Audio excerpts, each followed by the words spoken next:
Hello everyone. तो इस video में हम स्टडी करने वाले हैं मूड डिसऑर्डर के बारे में। ठीक है, मूड डिसऑर्डर कौन कौन से हैं पहले वो देख लेते हैं। और आपको बता दूं कि ये जो क्वेश्चन है मूड डिसऑर्डर वाला वो बहुत ही इंपॉर्टेंट है, जो आपकी जो आने वाली एग्जाम है बीएससी नर्सिंग की उसमें 100% आएगा ही आएगा। ठीक है, तो स्टार्ट करते हैं। तो फर्स्ट है definition. Mood disorder are a group of mental health condition characterized by persistent disturbance in a person's emotional state। यानी कि जो मूड डिसऑर्डर होते हैं वो एक मेंटल जो कंडीशन होती है, मेंटल हेल्थ कंडीशन होती है, उसका एक ग्रुप होता है जो इसको कैरेक्टराइज किया जाता है। किसके द्वारा कैरेक्टराइज किया जाता है कि persistent disturbance in a person emotional state such as prolonged sadness, depression जिसे आप बोल सकते हो। यानी कि अगर डिस्टरबेंस हो पर्सन की इमोशनल जो स्टेट है उसमें वो क्या रहे, परसिस्टेंट रहे। ऐसे तो मतलब डिस्टरबेंस होगा ही, जो टेम्पोरेरी डिस्टरबेंस है उसे आप मूड डिसऑर्डर नहीं बोल सकते, बट जो परसिस्टेंट रहे जो ड्यूरेशन है इनको डायग्नोस करने की उससे अधिक अगर रहे तो उस वो मूड डिसऑर्डर की कैटेगरी में आएगा। ठीक है, अब इसमें क्या क्या दिया है, जैसे प्रोलॉन्ग्ड सैडनेस जिसे आप डिप्रेशन बोलेंगे, और एलिवेटेड मूड को मीनिया बोलेंगे। ठीक है, यानी कि अगर प्रोलॉन्ग्ड लंबे टाइम तक सैडनेस रहती है तो वो डिप्रेशन हो जाएगा, और अगर मूड एलिवेटेड है, बढ़ा हुआ मूड है, तो उसको मेनिया बोलेंगे। ठीक है, और अल्टरनेटिंग एपिसोड्स ऑफ बोथ, और या फिर डिप्रेशन और जो मेनिया है उसके अल्टरनेट एपिसोड हो। अल्टरनेटिंग का मतलब है कि कभी तो मूड सैड हो रहा है और कभी मूड एलिवेट हो रहा है। ठीक है, तो ये जो these disturbance significantly affect daily functioning, relationships, work performance and quality of life. कहने का मतलब है ये जो डिस्टरबेंस हो रहा है इमोशनल स्टेट में वो जो है सिग्निफिकेंटली अफेक्ट करे डेली फंक्शनिंग को, रिलेशनशिप को, वर्क जो आप कर रहे हैं उसको, और क्वालिटी ऑफ लाइफ को। तो ठीक है, वो आ जाता है मूड डिसऑर्डर में। ठीक है, उसके बाद हम देख लेते हैं यहाँ पर जो मूड डिसऑर्डर है उसका क्लासिफिकेशन। ठीक है, तो मूड डिसऑर्डर का क्लासिफिकेशन टू टाइप से किया गया है। फर्स्ट है डिप्रेसिव डिसऑर्डर, दूसरा बायोपोलर रिलेटेड डिसऑर्डर। ठीक है, तो जो डिप्रेसिव डिसऑर्डर है उसमें मेनली टू टाइप हैं। फर्स्ट है मेजर डिप्रेसिव डिसऑर्डर जिसे एमडीडी बोलते हो, और एक है परसिस्टेंट डिप्रेसिव डिसऑर्डर जिसे डिस्थाइमिया बोल सकते हो।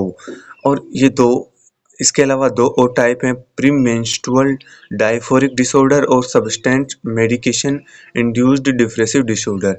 ठीक है, आपको सिर्फ ये दो एमडीडी और डिस्थाइमिया ही याद रखने हैं। ठीक है, आप इनको सिर्फ एक क्लासिफिकेशन के तौर पे याद रख सकते हो। उसके बाद है बायोपोलर एंड रिलेटेड जो डिसऑर्डर है वो, तो बायोपोलर डिसऑर्डर फर्स्ट है और बायोपोलर सेकंड डिसऑर्डर है।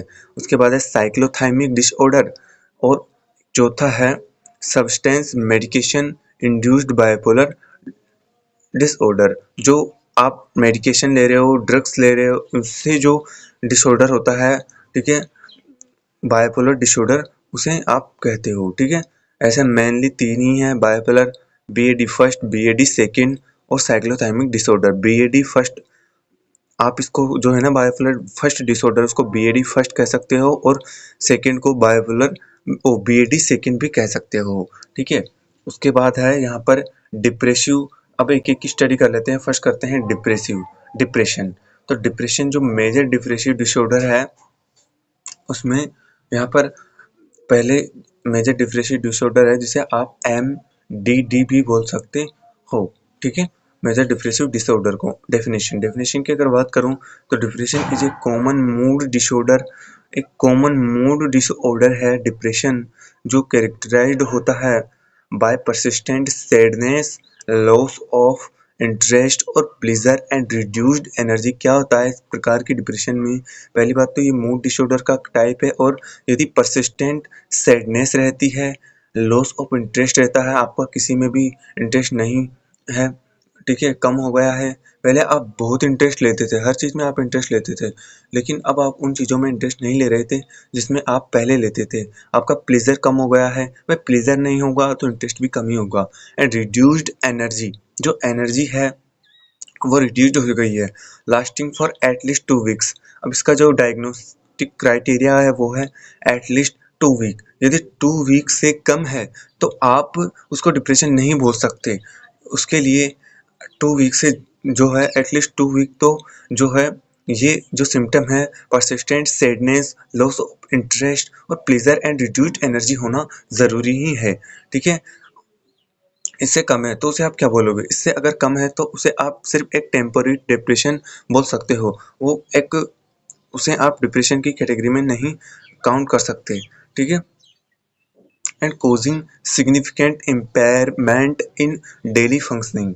ठीक है, उसके बाद है types of depression. Types of depression की मैं अगर बात करूं तो मेजर जो डिप्रेसिव डिसऑर्डर है उसमें सीवियर सिम्टम फॉर 2 वीक से ज़्यादा, यानी कि यदि मेजर जो डिप्रेसिव डिसऑर्डर जिसे एमडीडी बोलते हैं उसमें यदि जो सिम्टम है 2 वीक से अगर 2 वीक से ज़्यादा आ रहे हैं तो उसको आप जो है मेजर डिप्रेसिव डिसऑर्डर एमडीडी बोलोगे। ठीक है, और ये सीवियर सिम्टम्स होने चाहिए। ठीक है, मिल्ड या मॉडरेट सिम्टम नहीं। उसके बाद है परसिस्टेंट डिप्रेसिव डिसऑर्डर। जो परसिस्टेंट डिप्रेसिव डिसऑर्डर है जिसे आप डिसथाइमिया बोलते हो, उसमें क्या होता है कि जो मिल्ड डिप्रेशन है यदि उसके सिम्टम 2 ईयर्स से ज़्यादा आ रहे हैं तो मतलब 2 ईयर्स से ज़्यादा तक मिल्ड डिप्रेशन है, आपको थोड़ा थोड़ा सैडनेस भी है, थोड़ी थोड़ी लॉस ऑफ इंटरेस्ट भी है, तो आप उसको मैमडीडी न बोलकर आप उसको पीडीडी बोल सकते हो, जिसे परसिस्टेंट डिप्रेसिव डिसऑर्डर या डिसथाइमिया आप बोल सकते हो। उसके बाद है पोस्ट पार्टम डिप्रेशन। जो पोस्ट पार्टम डिप्रेशन होता है वो आफ्टर चाइल्ड बर्थ, यानी जैसे ही एक जो मदर है, बच्चा होता है, उसके बाद जो डेवलप होता है डिप्रेशन उसे पोस्ट पार्टम डिप्रेशन बोलते हैं। उसके बाद है सीजनल अफेक्टिव डिसऑर्डर।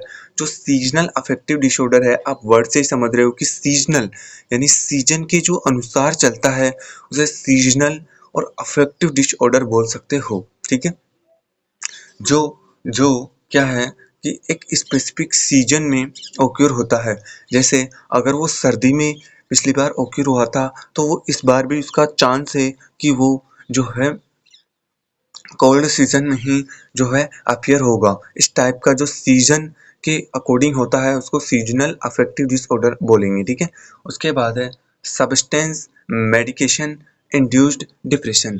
जो सब्सटेंस या मेडिकेशन के यूज से इंड्यूस्ड होता है उसको आप जो है सब्सटेंस एब्यूज या मेडिकेशन इंड्यूस्ड डिप्रेशन आप बोल सकते हो। ठीक है, उसके बाद है क्लिनिकल फीचर। जो क्लिनिकल फीचर हैं अकॉर्डिंग DSM 5 के क्राइटेरिया के अकॉर्डिंग, तो क्लिनिकल फीचर क्या क्या हैं इनके डिप्रेशन के, वो है एटलीस्ट 5 जो 9 सिम्टम है 2 वीक से ज़्यादा तक आने चाहिए। उसमें जो वो जो सिम्टम है उसमें एक 1 कोर सिम्टम होना ज़रूरी है, तभी आप जो है उसको क्या बोल सकते हो, एक डिप्रेशन की कैटेगरी में आप उसको रख सकते हो। ठीक है, तो फर्स्ट है कोर सिम्टम कौन कौन से हैं जिससे आप जो है डायग्नोस करेंगे। फर्स्ट है डिप्रेस्ड मूड डिप्रेस रहे और लॉस ऑफ इंटरेस्ट रहे। ठीक है, प्लेजर या एनहीडियोनिया रहे। मतलब अगर जो कोर सिम्टम है जिसमें से 2 है, ठीक है, एक है डिप्रेस्ड मूड और एक है लॉस ऑफ इंटरेस्ट। जो डिप्रेस्ड मूड और लॉस ऑफ इंटरेस्ट और प्लेजर या लॉस ऑफ प्लेजर जिसे एनहीडोनिया बोलते हैं आप, मतलब अगर इन दोनों में से एक सिम्टम है तो आप उसको क्या बोलेंगे, मतलब ये 9 सिम्टम है उनमें एक कोर सिम्टम होना चाहिए। अगर ये दोनों सिम्टम नहीं है और अदर सिम्टम है जो आप आगे पढ़ेंगे अदर सिम्टम, तो आप जो है उसको उसको क्या है आप डिप्रेशन नहीं मान सकते, यानी कि कोर सिम्टम जो है एक सिम्टम होना ज़रूरी है। ठीक है, अब अदर सिम्टम देख लेते हैं। अदर सिम्टम है स्लीप डिस्टर्बेंस जिसमें इंसोमनिया हो रहा है या हाइपरसोमिया हो रहा है। इंसोमनिया का मतलब है, यानी कि इंसोमनिया का मतलब होता है डिफ़िकल्टी इन स्लीप यानी आपको नींद नहीं आ रही है। और हाइपरसोमिया का मतलब है कि आपको बहुत ज़्यादा नींद आ रही है, आप दिन में भी सो रहे हो 6-6 घंटे, रात में भी सो रहे हो, तो उसको बोलते हैं हाइपरसोमिया। उसके बाद है एपेटाइट या वेट चेंजेस। भाई आपको भूख अच्छी नहीं लग रही है, जिससे भूख अच्छी नहीं लगेगी क्या हुआ, वेट चेंज होगा, वेट कम होगा और भूख ज़्यादा लग रही है तो आपका जो है वेट बढ़ेगा, ठीक है। यानी एपेटाइट होने पर दोनों ही हो सकते हैं, वेट इंक्रीज भी हो सकता है, वेट डिक्रीज भी हो सकता है। फटीग और लो एनर्जी, तो फटीग और लो एनर्जी में क्या होगा कि आपको यदि आपकी एपेटाइट अच्छी नहीं है, फटीग होगा और एनर्जी लो रहेगी, ठीक है। उसके बाद है फीलिंग ऑफ गिल्ट और वर्थलेसनेस। जो फीलिंग ऑफ गिल्ट है, वर्थ गिल्ट की फीलिंग्स आ जाती है उसमें कि मैं कुछ कर नहीं सकता और है ना, मैं तो बेकार हूँ, इस तरह से उसको एक गिल्ट की फीलिंग आती है। कोई भी काम अगर बिगड़ेगा तो वैसे सोचेगा कि ये तो मेरी वजह से बिगड़ा है, तो इस तरह से उसको गिल्ट की फीलिंग्स आती है। वर्थलेसनेस होने लग जाती है। वर्थलेसनेस का मतलब होता है कि जो मतलब कि मैं तो बेकार हूँ, मैं निकम्मा हूँ, मैं कुछ कर नहीं सकता। इस तरह से उसको क्या आ जाती है, वर्थलेसनेस की फीलिंग आ जाती है, ठीक है। उसके बाद है पुअर कंसंट्रेशन, उसका जो कंसंट्रेशन नहीं रहता है। साइकोमोटर एजिटेशन और रिटार्डेशन रहता है, यानी कि जो साइकोमोटर एजिटेशन यानी उसको घबराहट बनी रहेगी और रिटार्डेशन उसका हो जाएगा, ठीक है। उसके बाद है सुसाइडल थॉट उसको आने लग जाती हैं, जो एक इम्पोर्टेंट है, सुसाइडल थॉट आने लग जाती है तो एक मतलब कि एक डेंजर सिम्टम होगा डिप्रेशन का, ठीक है। अब देख लेते हैं इसकी ईटियोलॉजी। ईटियोलॉजी की बात करूँ तो ईटियोलॉजी में जो कोज आते हैं वो आता है, फर्स्ट है बायोलॉजिकल फैक्टर्स। बायोलॉजिकल फैक्टर्स में क्या होता है, जो सीरोटोनिन है, सीरोटोनिन का लेवल और जो नॉर एपिनेफ्रिन का जो लेवल होता है वो डिक्रीज हो जाता है। जैसे ही इनका लेवल डिक्रीज होता है तो डिप्रेशन के सिम्टम अपीयर होने लगते हैं। उसके बाद है जेनेटिक प्रीडिस्पोजिशन और हार्मोनल इम्बैलेंस। जो हार्मोनल इम्बैलेंस जो टाइप का डिप्रेशन है वो ज़्यादातर जो कोज करता है वो करता है पोस्टपार्टम डिप्रेशन को कोज करता है। साइकोलॉजिकल फैक्टर की बात करूँ तो साइकोलॉजिकल फैक्टर में नेगेटिव थिंकिंग पैटर्न होता है, लो एस्टीम सेल्फ एस्टीम होता है और पुअर कोपिंग स्किल्स होती हैं, ठीक है। और जो सोशल फैक्टर होते हैं उसमें स्ट्रेसफुल लाइफ इवेंट्स होते हैं, loss of loved ones persons होता है, फाइनेंशियल प्रॉब्लम्स होती हैं और सोशल आइसोलेशंस होता है। यानी कि स्ट्रेसफुल लाइफ जो इवेंट्स होते हैं, किसी की भी लव्ड पर्सन की डेथ हो गई, ठीक है, और या फिर कोई फाइनेंशियली जो है लॉस हो गया, इस तरह से, ठीक है। ये चारों इसमें देख सकते हो, ठीक है। उसके बाद है यहाँ पर पैथोफिजियोलॉजी। क्या इसकी पैथोफिजियोलॉजी होगी। पैथोफिजियोलॉजी में क्या होता है, जो न्यूरोट्रांसमीटर डेफिशिएंसी सीरोटोनिन और डोपामाइन डोपामाइन तो देख लिया था पैथोफिजियोलॉजी, यही इसकी पैथोफिजियोलॉजी होती है। सीरोटोनिन और डोपामाइन जो जो न्यूरोट्रांसमीटर हैं वो डिक्रीज होते हैं। जैसे ही ये डिक्रीज होते हैं तो इसमें क्या होता है कि साथ ही जो H P A axis definition, H P axis में क्या होता है कि हाइपोथैलेमिक और पिट्यूटरी जो एड्रिनल जो ग्लैंड के हार्मोन्स हैं, इनका जो वर्क है वो गड़बड़ा जाता है, ठीक है। डिसफंक्शन होने से भी क्या होता है कि ये जो है डिप्रेशन होता है। Structural brain changes prefrontal cortex hippocampus, जो मतलब स्ट्रक्चरल ब्रेन चेंजेस होते हैं, जो ब्रेन की स्ट्रक्चर है उसमें चेंज हो जाता है, जो हिप्पोकैम्पस है, ठीक है।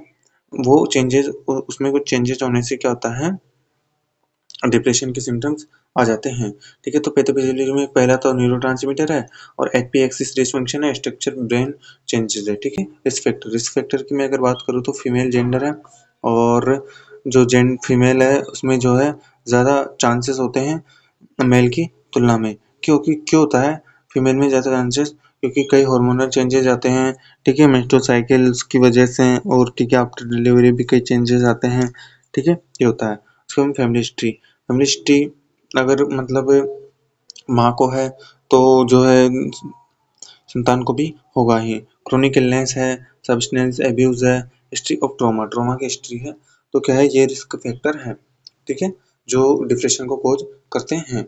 उसके बाद है मैनेजमेंट। क्या मैनेजमेंट करोगे आप डिप्रेशन वाले पेशेंट का। मैनेजमेंट में क्या होता है कि फार्माकोलॉजिकल ट्रीटमेंट देते हैं। फार्माकोलॉजिकल ट्रीटमेंट में क्या होता है, जब साइकियाट्रिस्ट के पास जो पेशेंट आता है काउंसलिंग के लिए, तो फर्स्ट जो ड्रग होती है उस पेशेंट के लिए जो साइकियाट्रिस्ट प्रिस्क्राइब करता है, ठीक है, उसमें फर्स्ट है SSRI, ठीक है, जिसमें जो ड्रग्स होती हैं वो होती हैं फ्लुक्सेटिन और सेराट्रेलिन, ठीक है, जो जिसे डायग्नोसिस करेगा कि इसमें डिप्रेशन है, ठीक है, तो फ्लुक्सिटीन और सेराट्रेलिन देगा, ठीक है। उसके बाद एसएनआरआईज देगा और टीसीए देगा, ठीक है, और एटाइपिकल एंटी डिप्रेसेंट भी वो देगा। इनके बारे में एक डिटेल जो है मतलब लेक्चर होगा जो इस चैनल पर आएगा, ठीक है। इस ठीक है, जैसे ही ये वीडियो कंप्लीट होता है उसके बाद में, तो आप जो है ज़रूर देखिएगा, ठीक है। उनके बारे में मैं आपको डिटेल में बता दूंगा उस वीडियो में कि एसएसआरआई क्या होता है, एसएनआरआई क्या होता है, टीसीए होता है, जो एक एंटी डिप्रेसेंट है। ये क्या है, सारे के सारे क्या है, एंटी डिप्रेसेंट की कैटेगरी में आते हैं। उसके बाद है साइकोथेरेपी। ये देने के बाद में आप उसको साइकोथेरेपी भी देंगे, ठीक है। उस पेशेंट के लिए एक साइकोथेरेपी भी होगी जो कॉग्निटिव बिहेवियरल थेरेपी सीबीटी के नाम से होती है। उसके साथ आप उसको इंटरपर्सनल थेरेपी देंगे, सपोर्टिव थेरेपी देंगे।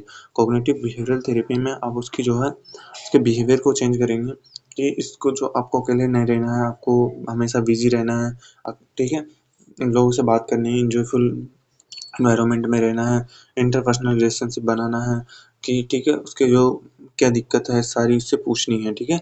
जो काम जो होता है वो एक नर्स का होता है, ठीक है। साइकियाट्रिस्ट का काम ओनली इतना है, वो मेडिसिन जो है वो प्रेस्क्राइब कर देता है और लिख देता है कि इसको साइकोथेरेपी करवा दो, तो नर्स का जो है वो काम होता है। अदर ट्रीटमेंट जो होते हैं वो है जो ईसीटी है और लाइफस्टाइल मॉडिफिकेशन है, ठीक है। जो इलेक्ट्रोकन्वल्सिव थेरेपी होती है सीवियर केसेस में, जैसे मिल्ड और जो मॉडरेट डिप्रेशन होता है उसमें ईसीटी नहीं लगती। सीवियर केसेस सुसाइड तक अगर केस पहुंच रहा है तो वहाँ पर क्या होता है कि ईसीटी लगवाई जाती है, ठीक है, only severe form of depression की में, ठीक है। और जो लाइफस्टाइल मॉडिफिकेशन भी के लिए भी बोला जाता है, जिसमें एक्सरसाइज करवाते हैं, स्लीप हाइजीन भी अच्छी नींद लो, आप अच्छी हाइजीन मेंटेन रखो और एक्सरसाइज करवाओ, ठीक है, लाइफस्टाइल मॉडिफिकेशन करवाओ, ठीक है। तो उसके बाद है आप जो है मतलब ये डिप्रेशन है ना वो तो एंड हो चुका है, ठीक है, उसका ट्रीटमेंट एंड हो चुका है। हमने डेफिनेशन से लेके टाइप से लेके और जो फैक्टर्स हैं और रिस्क फैक्टर्स है वो पढ़ लिए। अब देखते हैं मेनिया, ठीक है। जो सेकंड यहाँ पर मतलब बाइपोलर डिसऑर्डर में ही क्या आता है, ठीक है, मूड डिसऑर्डर में क्या आता है, मेनिया आता है, और ये एक बाइपोलर डिसऑर्डर का टाइप होता है, ठीक है, बाइपोलर डिसऑर्डर का, ठीक है। तो mania is a state of abnormally elevated expensive or irritable mood with increased energy and goal directed activity। क्या होता है कि जो मेनिया होता है ना वो एक मैंने क्या होता है एबनॉर्मली एलिवेटेड होता है, एक्सपेंसिव होता है और इरिटेबल मूड होता है with increased energy and goal directed activity के साथ, ठीक है।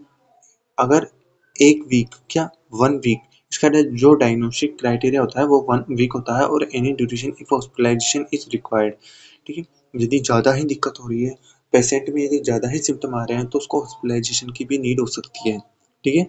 अब इसका मेनली इसका जो डायग्नोस्टिक क्राइटेरिया होता है 1 वीक होता है, ठीक है। It is most commonly seen in bipolar disorder. ये जो मोस्ट कॉमनली देखा जाता है वो देखा जाता है बायोपोलर फर्स्ट डिसऑर्डर में, जिसे बोलते हैं बीएडी, ठीक है, फर्स्ट। दो टाइप के जो बीएडी होते हैं, बीएडी फर्स्ट और बीएडी सेकंड। बीएडी सेकंड में हाइपोमेनिया प्लस डिप्रेशन देखा जाता है, इसमें मेनिया और डिप्रेशन देखा जाता है, ठीक है। जो मेनिया मेनिया होता है, ठीक है, मेनिया में उसके जो क्लिनिकल फीचर है वो है यह है कि जो इसमें सबसे फर्स्ट गड़बड़ाता है वो गड़बड़ाता है मूड। जब किसी पेशेंट के मूड में मतलब पेशेंट आता है साइकियाट्रिस्ट के पास, अगर जैसे उसका मूड उसको चेंज लगता है, जैसे एक्सट्रीमली हैप्पी दिख रहा है, एक्सट्रीमली एनर्जेटिक दिख रहा है पेशेंट, ठीक है, और जो है एक्सेसिव जो है टॉकिंग कर रहा है, ठीक है, तो एक्सेसिव टॉकिंग ये सभी अगर साइकियाट्रिस्ट के सामने से उसे लग जाता है कि ठीक है कि पेशेंट को क्या है कि मूड डिसऑर्डर हो सकता है। मूड डिसऑर्डर में क्या हो सकता है, इसको जो है मूड चेंजेस है, यूफोरिक है, एक्सट्रीमली हैप्पी है, इरिटेबल और एग्रेसिव है, ठीक है। तो उसके बाद है ये तो हो गया मूड्स को लेकर। उसके बाद है थॉट। थॉट में क्या होता है, रेजिंग थॉट आती है, फ्लाइट ऑफ आइडियाज आते हैं, डेलूजनल ऑफ ग्रैंडियर रहता है। तो रेजिंग थॉट में क्या होता है, जल्दी जल्दी थॉट आ रही है एक रेस की तरह।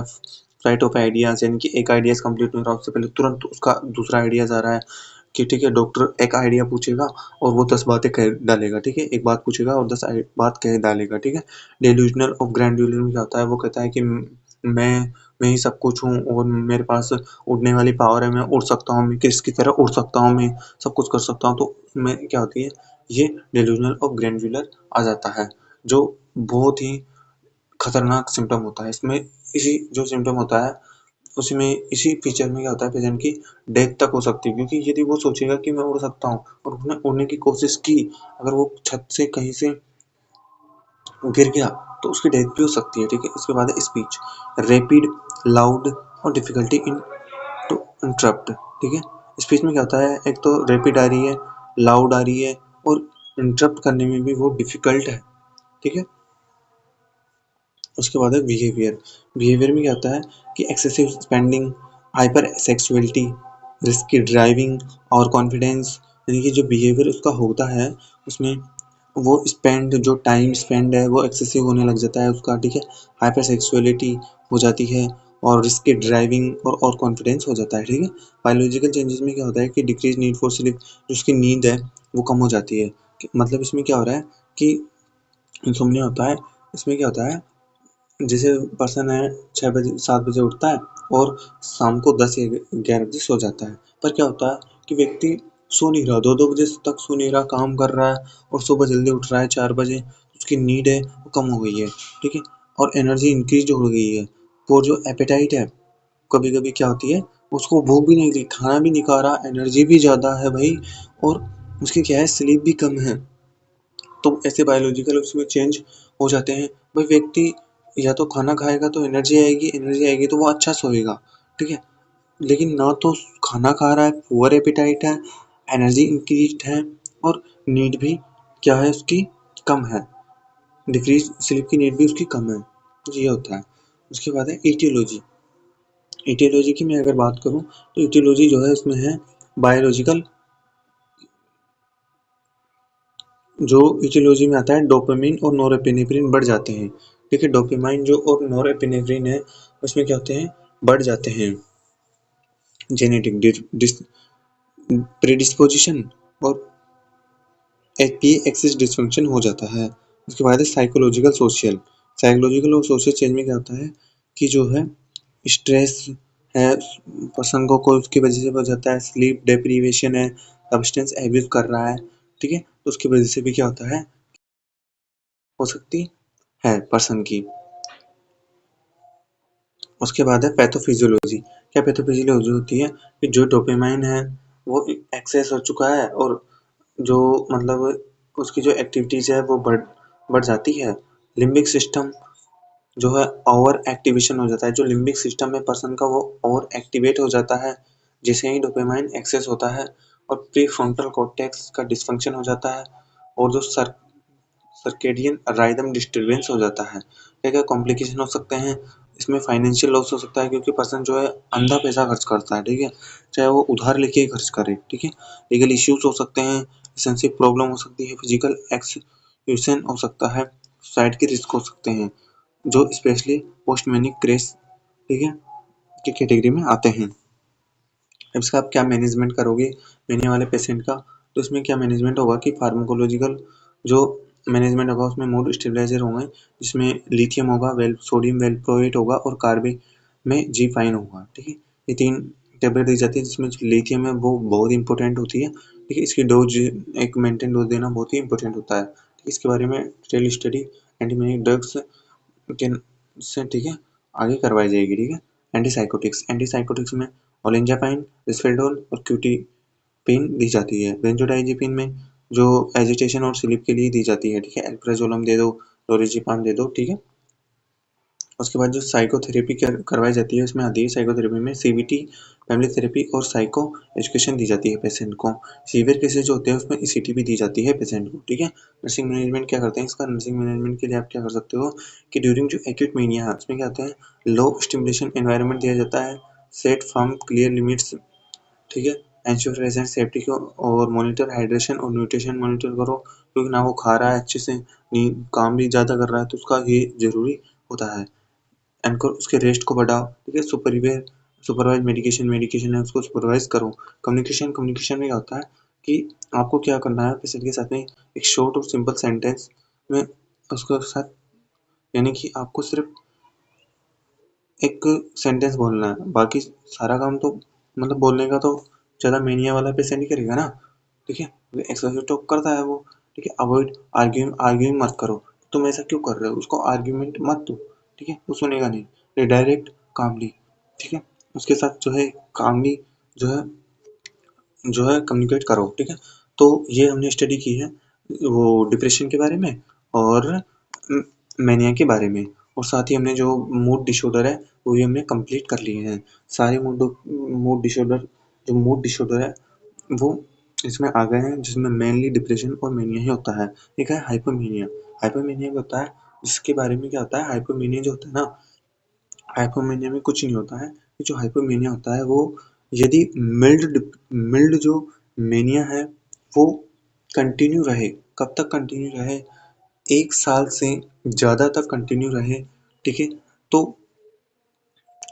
ओनली मेनिया के सिम्टम रहे तो उसको हाइपोमेनिया आप बोल सकते हो, ठीक है। वो होता है हाइपोमेनिया, यानी 1 ईयर से ज़्यादा, 1 ईयर से ज़्यादा अगर मिल्ड मेनिया के सिम्टम रहते हैं तो उसको हाइपोमेनिया बोल सकते हो, ठीक है। तो अब मिलते हैं नेक्स्ट वीडियो में, ठीक है। और अगर जो भी चैनल को सब्सक्राइब ज़रूर कर देना, ठीक है। तो मिलते हैं नेक्स्ट वीडियो में।